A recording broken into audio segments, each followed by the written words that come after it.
Samsung Galaxy Note 10 kay pinsan, water damage. Hindi na nag-open. Kaya iingatan ninyo lalo ngayon. Malapit na yung tag-ulan. Madalas na rin yung pag-ulan. Iingatan niyo yung mga cellphone ninyo. Tulad nito. Hindi ko alam kung ano yung naging problema nito. Huwag naman sana yung LCD. Dahil mahal ang LCD nito. Then yung disassembly natin to, tanggal na rin. Nabuksan na rin siya. Check na lang din natin yung loob niya.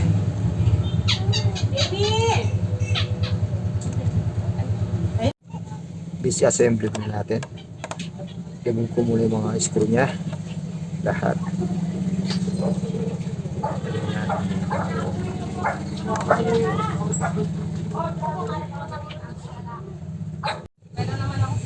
Then, remove natin to. Connector din siya. Yung kanyang battery heat. Yung kanyang battery. Okay.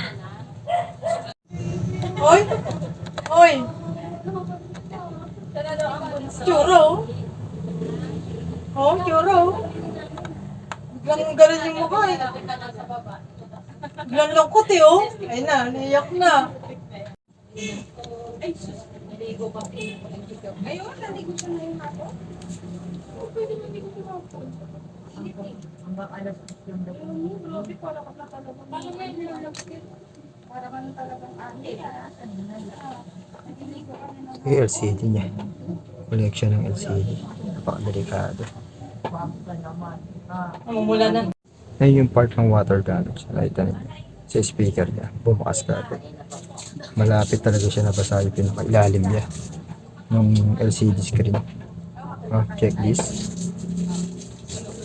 Some spotted ng uminit. O kaya para siyang sa nasunog.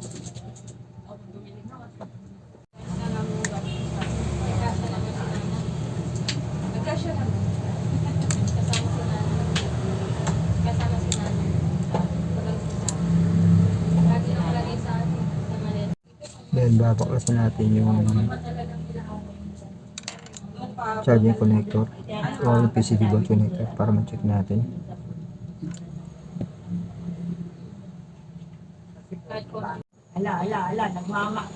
Then cleaning muna natin tong ano niya. Yung ano niya, water niya. Sa baba talaga nabasa.